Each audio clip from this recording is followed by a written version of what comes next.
What's up, everybody? Welcome to Adam Mentality World. It was an exciting night for WWE fans and UFC fans, but I think a little more for UFC fans because finally, after 2 years, CM Punk finally got to make his debut in the UFC.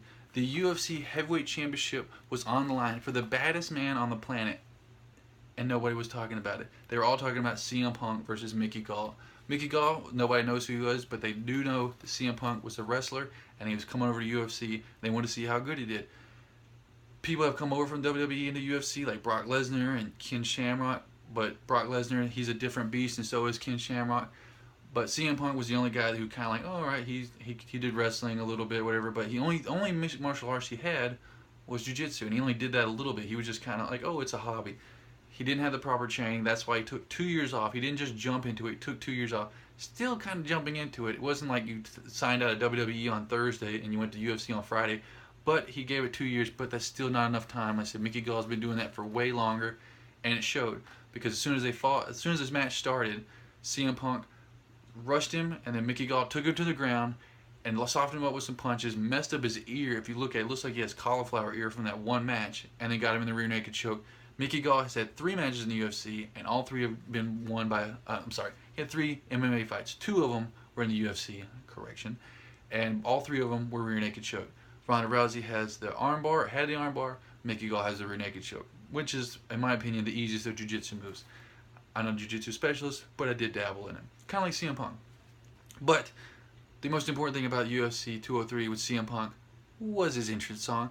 Yes, if you're a WWE fan and you're rooting for CM Punk and you knew anything about CM Punk, you knew his old WWE song was Cult of Personality, and you're just hoping and praying, your fingers are crossed, all of them you can cross, that he would come out to Cult of Personality, but you're like, maybe he won't come out to Cult of Personality because he wants to push the WWE behind him. But he did it. He came out to Cult of Personality, and I marked out. I popped. I jumped out of my seat, screaming like a 6-year-old girl. And I'm sure he knew everybody that's a WWE fan was doing the same thing because he had a smirk on his face. I'm sure some of it was because, like, finally, after 2 years of training, I get to see how good I am. But I like to think that at least 20% of that was just like, yep, I got you. You weren't sure if I was going to come out to it, but I did. I delivered. And he did.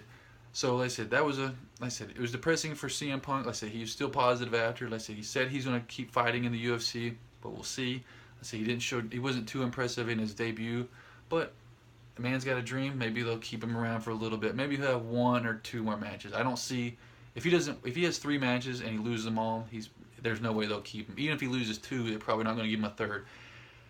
And on to the co-main event. You had Verdum versus Travis Browne, aka Mr. Rousey.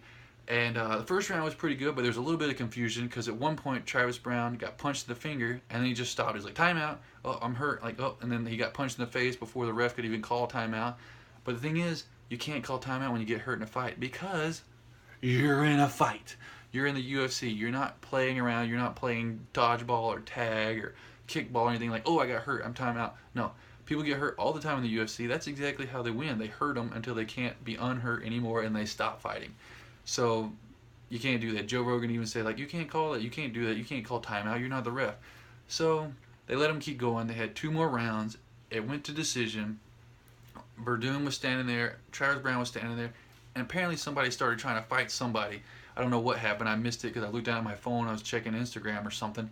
And then they're starting to fight. He goes, oh, what's going on? And I missed it, so I have to wait till they show the news later. But so then they called a decision. Travis Browne loses.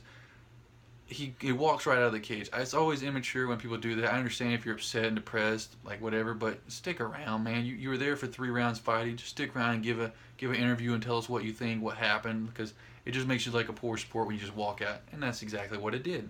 And now on to the main event. We had it for the UFC Heavyweight Championship of the World. Look how shiny that bad boy is. It was between Stipe Miocic, the current champ, and Alistair Overeem. Before this, I predicted that Alistair Overeem would win because he's been on an absolute tear. He's been going through people like a hot knife through butter. And I predicted he would win. And there was a couple of times when Stipe got hit and got knocked down pretty hard. Like, oh, shoot, it's over. And he got him in a guillotine. I thought he had him there. And he finally worked his way out. And then, I think it was the first or second round. But it had to be this first round. He took him... Alistair Overeem tried to do like a kick or something, and Stipe took him to the ground and started punching him right in the face. Like, he was standing up a little bit, and he had a lot of power behind those punches. And you can actually, if you go back and watch the fight, you can look and tell which punch laid him out, because he was just punching, all of a sudden, doof, boo, and he got like a couple more shots in, and the ref came in, called it in, and still your UFC heavyweight champion, Stipe Miocic. I was excited about that. Never been a really big Alistair Overeem fan. Once again, like I said, he was telling Mickey Gall to send CM Punk back to WWE. Hey, you should probably worry about your own stuff, Overeem. You got knocked out. At least CM Punk like tapped out. He didn't get knocked out. And that is it. It was a pretty exciting UFC. Like I said, CM Punk lost, but that stinks. But Stipe won. That's exciting. And that was about it. Let me know what you think about UFC 203. Remember to like, subscribe, comment. Remember, I got my new buddies page. I'll put the link down below. Check that out. Subscribe. We just started. I know we only had like a couple videos, but check them out. We're going to add some more. We're just at the foundation stage, the grounding, the very beginning of it. And I appreciate all of the support. Thank you all so very much. Hope you have a wonderful night, and peace.